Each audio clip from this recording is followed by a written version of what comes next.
ನೋಡಿ, ಮೇಲು ಕೀಳು ಜಾತಿ ಯಾವುದು ಇಲ್ಲ, ನಾವೆಲ್ಲರೂ ಒಂದೇ, ಅದೇ ರೀತಿ ಬದುಕಬೇಕು, ಬಾಳಬೇಕು ಅಂತೆಲ್ಲ ಸಂದೇಶ ಕೊಡ್ತಾರೆ. ಬಟ್ ಇಲ್ಲೊಬ್ರು ಮಠಾಧೀಶರಿಗೆ ಅಸ್ಪೃಶ್ಯತೆಯ ಬಿಸಿ ತಾಕಿದೆ. ಜಾತಿಯ ನೆಪ ಒಡ್ಡಿ ದೇವಸ್ಥಾನದ ಒಳಗಡೆನೆ ಹೋಗೋದಕ್ಕೆ ಅವಕಾಶ ಕೊಟ್ಟಿಲ್ವಂತೆ, ಸ್ವಚ್ಛತೆ ಮಾಡಿಬಿಟ್ಟಿದ್ದಾರೆ ಬಂದ ತಕ್ಷಣ ಅನ್ನುವಂಥ ಆರೋಪ. ಕನಕ ಗುರುಪೀಠದ ಈಶ್ವರಾನಂದಪುರಿ ಶ್ರೀಗೆ ಅಸ್ಪೃಶ್ಯತೆಯ ಬಿಸಿ ತಟ್ಟಿರೋದು. ಈಶ್ವರಾನಂದಪುರಿ ಶ್ರೀಗಳಿಂದ ಗಂಭೀರ ಆರೋಪ ಕೇಳೋದಕ್ಕೆ ಸಿಗ್ತಾ ಇದೆ. ನಾನು ದೇವಸ್ಥಾನಕ್ಕೆ ಹೋಗಿದ್ದಕ್ಕೆ ಸ್ವಚ್ಛತೆ ಮಾಡಿದ್ದಾರೆ ಅನ್ನುವಂಥ ಆರೋಪ. ಬಾಗೂರು ಚನ್ನಕೇಶವ ದೇವಸ್ಥಾನ ಮಂಡಳಿಯ ವಿರುದ್ಧ ಕಿಡಿಕಾರಿದ್ದಾರೆ. ಕನಕ ಗುರುಪೀಠದ ಈಶ್ವರಾನಂದಪುರಿ ಶ್ರೀಗಳಿಂದ ಬೇಸರ ವ್ಯಕ್ತವಾಗಿರೋದು. ನಾನು ಒಳಗೆ ಹೋಗಿದ್ದಕ್ಕೆ ದೇವಾಲಯವನ್ನೇ ಸ್ವಚ್ಛ ಮಾಡಿಬಿಟ್ಟಿದ್ದಾರೆ, ಅದು ಮುಜರಾಯಿ ದೇವಸ್ಥಾನ ಆಗಿದ್ರೆ ಪ್ರತಿಭಟನೆ ಮಾಡ್ತಾ ಇದ್ರು. ಚಿತ್ರದುರ್ಗದ ಸಾಣೇಹಳ್ಳಿ ಮಠದಲ್ಲಿ ಈಶ್ವರಾನಂದಪುರಿ ಶ್ರೀ ಹೇಳಿಕೆ ಕೊಟ್ಟಿದ್ದಾರೆ. ನೋಡಿ, ಅದು ಅಂತ ಇದೆ. ನಾನು ಆ ದೇವಸ್ಥಾನ ಒಳಗೋದೆ ಅಂತೇಳಿ ದೇವಸ್ಥಾನ ತೊಳೆದಾಕ್ಬಿಟ್ರು. ಇಲ್ಲೇ ಪಕ್ಕದಲ್ಲಿ ಚನ್ನಕೇಶವ ದೇವಸ್ಥಾನ ಅಂತಿದೆ. ನನಗೆ ಗೊತ್ತಿಲ್ಲ ಅದು ಮುಜರಾಯಿ ದೇವಸ್ಥಾನ. ನಾವು ಅವತ್ತು ಸ್ವಲ್ಪ ಗೊತ್ತಾಗಲಿಲ್ಲ ನನಗೆ ಇದು ಮುಜರಾಯಿ ದೇವಸ್ಥಾನದ. ಅವತ್ತೇ ನಾನು ಇಲ್ಲಿ ಯಾವಾಗ ಕನಕದಾಸರು ಪ್ರತಿಭಟನೆ ಮಾಡಿದ್ರಲ್ಲ ಉಡುಪಿಯಲ್ಲಿ, ಹಂಗೆ ನಾವು ಪ್ರತಿಭಟನೆ ಮಾಡಿಬಿಡ್ತಿದ್ವಿ. ಇದು ಮುಜರಾಯಿ ದೇವಸ್ಥಾನ ಕಣೆ, ಸುಮ್ಮನೆ ಒಳಗೆ ಬಿಡ ಅಂತೇಳಿ. ನಮ್ಗೆ ಗೊತ್ತಾಗಲಿಲ್ಲ. ಆಮೇಲೆ ನಾನು ಮಠಕ್ಕೆ ಹೋದ್ಮೇಲೆ ಇಡೀ ದೇವಸ್ಥಾನ ತೊಳೆದ್ರಂತೆ. ಕುರುಬರು ಸ್ವಾಮಿಗಳು ಒಳಗೆ ಬಂದರು ಅಂತ ತೊಳೆದದ್ದು. ಆಗ ನನಗೂ ಮನಸ್ಸಿಗೆ ಖುಷಿ ಆಯ್ತು, ಬಿಡತ್ಲ ಹೋಗ್ಲಿ, ಎಷ್ಟು ವರ್ಷ ಆಗಿತ್ತು ತೊಳೆದು, ಸುಮ್ಮತ್ಲ ದೇವಸ್ಥಾನ ಸ್ವಚ್ಛ ಆಯ್ತಲ್ಲ. ಹಿಂಗೆ ನಾವತ್ಲ ಎಲ್ಲ ದೇವಸ್ಥಾನ ಸುಮ್ಮನೆ ಹೋದ್ರತ್ಲಗೆ ದೇವಾಲಯಗಳು ಸ್ವಚ್ಛ ಆಗಿಬಿಡ್ತವೆ ಅಂತಿಲ್ಲ. ಹಾಗೆ ನಾವು ಹೇಳಿದ್ದವ್ರಿಗೆ ದೇವಾಲಯ ಸ್ವಚ್ಛ ಆಗೋದು ಮುಖ್ಯ ಅಲ್ಲ, ನಿಮ್ಮ ಮನಸ್ಸಿನ ಮಲಿನ ಇದೆಯಲ್ಲ ಅದನ್ನು ಸ್ವಚ್ಛ ಮಾಡ್ಕೊಳ್ಳಿ. ನೀವು ಅದನ್ನು ಸ್ವಚ್ಛ ಮಾಡ್ಕೊಂಬಿಟ್ರೆ ಮೊನ್ನೆ ನಡೆದ ಘಟನೆ. ನಾನು ನಮ್ಮ ಶಾಂತಿ ಸ್ವಾಮೀಜಿ ಹೋಗಿದ್ವಿ. ಗರ್ಭಗುಡಿ ಹೊರಗಡೆ ಇನ್ನೊಂದು ಪ್ರಾಂಗಣ ಇದೆ, ಅಲ್ಲಿ ನಾವೆಲ್ಲ ನಿಂತ್ಕೊಂಡಿದ್ವಿ. ನಮ್ಮನ್ನು ಮಾತ್ರ ಯಾರು ಒಳಗೆ ಬಿಡಲಿಲ್ಲ. ಅವರು ವೈಕುಂಠ ಏಕಾದಶಿ ದಿವಸ ಅವತ್ತು ನರಕನ ತೋರಿಸ್ಬಿಟ್ರು ಅವರು ಪೂಜಾರಿಗಳು. ನಾವು ದೇವರ ದರ್ಶನಕ್ಕೆ ಹೋಗಿದ್ದು,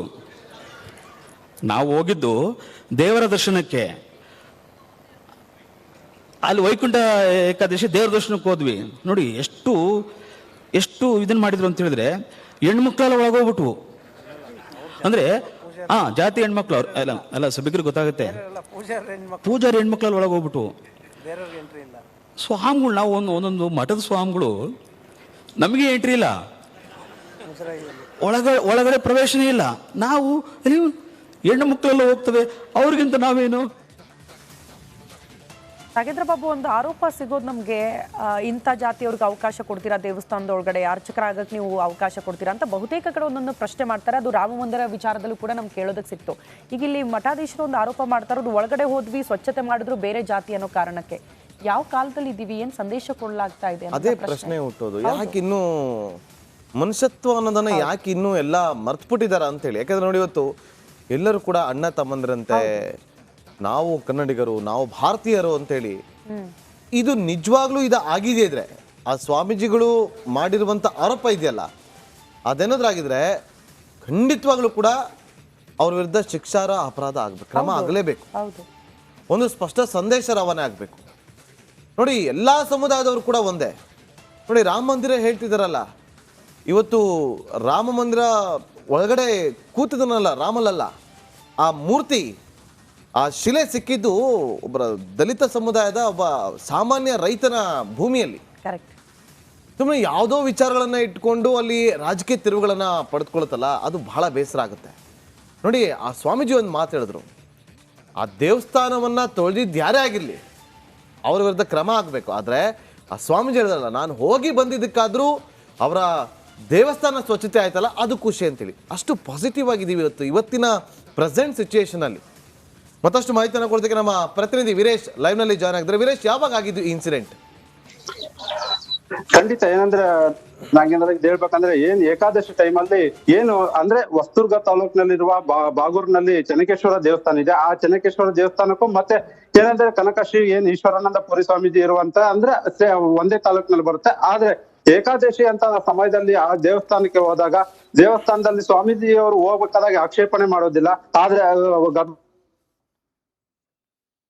ಪುನಸ್ಕಾರ ಎಲ್ಲ ಮುಗಿಸ್ಕೊಂಡು ಮತ್ತೆ ಏನಂದ್ರೆ ಅಲ್ಲಿದ್ದ ಬಾಗೂರು ಗ್ರಾಮದಲ್ಲಿರುವ ಚೆನ್ನಕೇಶವ ದೇವಸ್ಥಾನದಿಂದ ಏನ್ ಮಠಕ್ಕೆ ಹೇಳ್ತಾರೆ ಅಷ್ಟೊತ್ತಿಗೆ ಒಂದು ಮಾಹಿತಿ ಮೆಸೇಜ್ ಬರುತ್ತೆ ಅಂದ್ರೆ ಸ್ವಾಮೀಜಿಗಳಿಗೆ ನೀವು ಹೋಗಿದ್ದಂತ ಚೆನ್ನಕೇಶವ ದೇವಾಲಯ ಸಂಪೂರ್ಣವಾಗಿ ಸ್ವಚ್ಛ ಮಾಡಿದ್ದಾರೆ, ಯಾಕೆ ಸ್ವಚ್ಛ ಮಾಡಿದ್ರು ಅನ್ನೋದು ಯಕ್ಷ ಪ್ರಶ್ನೆ ಆಗಿದೆ ಅಂತ. ಅವಾಗ ಅವ್ರಿಗೆ ಗೊತ್ತಾಗುತ್ತೆ. ಅಂದ್ರೆ ಅವತ್ತು ಅವರು ಅಸಮಾಧಾನ ಹೊರಗಾಕಲ್ಲ, ಯಾಕಂದ್ರೆ ಅದಕ್ಕೆ ಒಂದು ವೇದಿಕೆ ಕೂಡ ಸಿಗ್ಬೇಕಾಗತ್ತೆ. ಅದೇ ವೇದಿಕೆ ನಿನ್ನೆ ಅಂದ್ರೆ ಏನಂದ್ರೆ ಚಿಕ್ಕಮಗಳೂರು ಮತ್ತೆ ಚಿತ್ರದುರ್ಗ ಜಿಲ್ಲೆಯ ಅಂತರ್ ಜಿಲ್ಲೆಯ ಸಾಹಿತ್ಯ ಸಮ್ಮೇಳನ ನಡೀತಿದೆ ಅಂತ ಅಲ್ಲಿ ಒಂದು ಗೋಷ್ಠಿಗೆ ಸ್ವಾಮೀಜಿಗಳನ್ನ ಆಹ್ವಾನ ಮಾಡಿರ್ತಾರೆ. ಮಾದರ ಚೆನ್ನಯ್ಯ ಸ್ವಾಮೀಜಿ ಮತ್ತೆ ಶಾಂತವೀರ ಸ್ವಾಮೀಜಿ ಮತ್ತೆ ಸೇರಿದಂತೆ ಈ ಈಶ್ವರಾನಂದ ಪುರಿ ಸ್ವಾಮೀಜಿ ಅವರು ಕರೆದಿರ್ತಾರೆ. ಅವು ಆ ವೇದಿಕೆಯಲ್ಲಿ ಏನಂದ್ರೆ ಘೋಷಣೆ ವೇಳೆ ಅವರ ಒಂದು ಅಸಮಾಧಾನ ಏನಂದ್ರೆ ಯಾವುದೇ ದೇವಸ್ಥಾನಗಳಿಗೆ ನಮ್ಮಂತ ಸ್ವಾಮೀಜಿಗಳಿಗೇನೆ ಒಳಗೆ ಬಿಡುವುದಿಲ್ಲ, ಮತ್ತೆ ನಾವು ಒಳಗಡೆ ಹೋಗಿ ಬಂದಾದ ನಂತರ ಸ್ವಚ್ಛ ಮಾಡ್ತಾರೆ ಅಂದ್ರೆ ಅಲ್ಲಿನ ಮನಸ್ಥಿತಿ ಹೇಗಿದೆ ಅವರ ಅಂತ ಒಂದು ಪ್ರಶ್ನೆ ಮಾಡ್ತಾರೆ. ಆದ್ರೆ ಇಲ್ಲಿ ಒಂದು ಪಾಸಿಟಿವ್ ಮಾತು ಕೂಡ ವೀರೇಶ್ ಒಂದ್ ನಿಮಿಷ ಹಾಗೆ ಸಂಪರ್ಕದಲ್ಲಿದೆ. ಈಗ ಶ್ರೀಗಳೇ ನಮ್ಮೊಂದಿಗೆ ಸಂಪರ್ಕದಲ್ಲಿದ್ದಾರೆ, ಈಶ್ವರಾನಂದಪುರಿ ಶ್ರೀಗಳೇ ನಮಸ್ಕಾರ. ನಮಸ್ತೆ ಶ್ರೀಗಳೇ, ಬಹಳ ಬೇಸರ ಆಯ್ತು ನೀವು ಹೇಳಿದ್ದನ್ನ ಕೇಳಿ. ಯಾವ ದಿನದಲ್ಲಿ ನಾವಿದ್ದೀವಿ ಅನ್ನೋದನ್ನ ನಾವೇ ಪ್ರಶ್ನೆ ಮಾಡ್ಕೊಬೇಕು ಅಂತ ಪರಿಸ್ಥಿತಿ ಬಂದೋದಾಗಿದೆ. ಶ್ರೀಗಳು, ಏನಾಯ್ತು ಅವತ್ತು? ನಿಮ್ಗೆ ಯಾವತ್ತು ಗೊತ್ತಾಯ್ತು ಈ ವಿಚಾರ? ವೈಕುಂಠ ಏಕಾದಶಿಯ ಸಂದರ್ಭದಲ್ಲಿ ನಾವು ಚೆನ್ನಕೇಶವ ದೇವಾಲಯಕ್ಕೆ ನಾವು ಭೇಟಿ ಕೊಟ್ಟಿದ್ವಿ. ನನ್ನ ಜೊತೆಗೆ ಭಗೀರಥ ಪೀಠದ ಪುರುಷೋತ್ತಮಾನಂದ ಶ್ರೀಗಳು, ಕುಂಚಿಟಿಗ ಮಹಾಸಂಸ್ಥಾನದ ಶಾಂತಿವೀರ ಶ್ರೀಗಳು ಮತ್ತು ನಾವು 3 ಜನ ಆ ದೇವಾಲಯಕ್ಕೆ ಹೋಗಿದ್ವಿ. ಗರ್ಭಗುಡಿಯ ಮುಂದೆ ಇರುವಂತಹ ಪ್ರಾಂಗಣದಲ್ಲಿ ಆ ಪೂಜಾರಿಗಳ ಮಹಿಳೆಯರಿಗೆ ಅವಕಾಶ ಮಾಡಿಕೊಟ್ರು. ಅದ ನಮ್ಮನ್ನ ಹೊರಗಡೆ ನಿಲ್ಲಿಸಿ ದೇವರ ದರ್ಶನಕ್ಕೆ ಅವಕಾಶ ಕಲ್ಪಿಸಿಕೊಟ್ಟಿದ್ದನ್ನ ನಾವು ಕಣ್ಣಾರೆ ನೋಡಿ ನಮಗೆ ತುಂಬಾ ಬೇಸರ ಆಯಿತು. ಇವತ್ತು ಕೂಡ ದೇವಾಲಯಗಳಲ್ಲಿ ಜಾತಿ ಪದ್ಧತಿಯನ್ನ ಅನುಸರಿಸ್ತಾರಲ್ಲ ಅನ್ನುವಂಥದ್ದನ್ನ ನಾವು ಅವತ್ತು ಅತ್ಯಂತ ಬೇಸರದಿಂದ ನಾವು ಆ ದೇವಾಲಯದಿಂದ ಹೊರಗೆ ಬಂದು ಇದನ್ನ ಚರ್ಚೆಗೆ ಇದು ಮಾಡಿದ್ರೆ ಹಾಗೆ ಅಂತೇಳಿ ಈ ಒಂದು ವಿಚಾರನ ನಿನ್ನೆ ಕನ್ನಡ ಸಾಹಿತ್ಯ ಸಮ್ಮೇಳನದಲ್ಲಿ ನಾವು ಪರಿವರ್ತನೆ ಹಾದಿಯಲ್ಲಿ ಮಠಗಳು ಅನ್ನುವಂಥ ವಿಚಾರ ಗೋಷ್ಠಿಯಲ್ಲಿ ಭಾಗಿಯಾದ ಸಂದರ್ಭದಲ್ಲಿ ಇದನ್ನ ನಾನು ಸಾರ್ವಜನಿಕವಾಗಿ ಇದನ್ನ ಪ್ರಸ್ತಾಪ ಮಾಡಿದ್ದೀನಿ. ಶ್ರೀಗಳು, ಯಾಕೆ ಬೇಸರ ಆಯ್ತು ಅಂತ ಅಂದ್ರೆ ಈಗ ರಾಮ ಮಂದಿರ ವಿಚಾರದಲ್ಲಿ ನಾವು ಎಲ್ಲಾ ಸಮುದಾಯದವರು ಒಗ್ಗೂಡಿದ್ವಿ, ಎಲ್ಲಾ ಸಮುದಾಯದ ಜಾತಿ ಧರ್ಮ ಯಾವುದೂ ನೋಡ್ಲಿಲ್ಲ, ಎಲ್ಲರೂ ರಾಮ ನಮ್ಮವ ಅಂತ ನಾವು ಆರಾಧನೆ ಮಾಡಿದ್ವಿ, ಎಲ್ಲರೂ ಒಗ್ಗೂಡಿದ್ವಿ, ಆ ಉದ್ಘಾಟನೆ ಸಮಾರಂಭಕ್ಕೆ ಸಾಕ್ಷಿ ಆದ್ವಿ. ಇಂಥ ಕಾಲದಲ್ಲಿ ಈಗಲೂ ಕೂಡ ಈ ರೀತಿ ಮೈಲಿಗೆ ಆಗುತ್ತೆ, ನಾವು ಜಾತಿ ನೋಡ್ತೀವಿ, ಒಳಗಡೆ ಬಿಟ್ಕೊಳ್ಳಲ್ಲ, ಸ್ವಚ್ಛತೆ ಮಾಡ್ತೀವಿ ಅಂದ್ರೆ ಯಾವ ಸಂದೇಶ ಕೊಡ್ತಿದ್ದೀವಿ? ನಾವೆಲ್ಲ ಒಂದೇ, ರಾಮರಾಜ್ಯ ನಿರ್ಮಾಣ ಮಾಡುವತ್ತೆ ಗಮನ ಹರಿಸ್ಬೇಕು ಅನ್ನೋ ಕಾಲದಲ್ಲಿ ಇಂಥ ಬೆಳವಣಿಗೆ ನಿರೀಕ್ಷೆ ಮಾಡಿರ್ಲಿಲ್ಲ ಅಂತ ಅನ್ಸುತ್ತೆ ಯಾರು ಕೂಡ.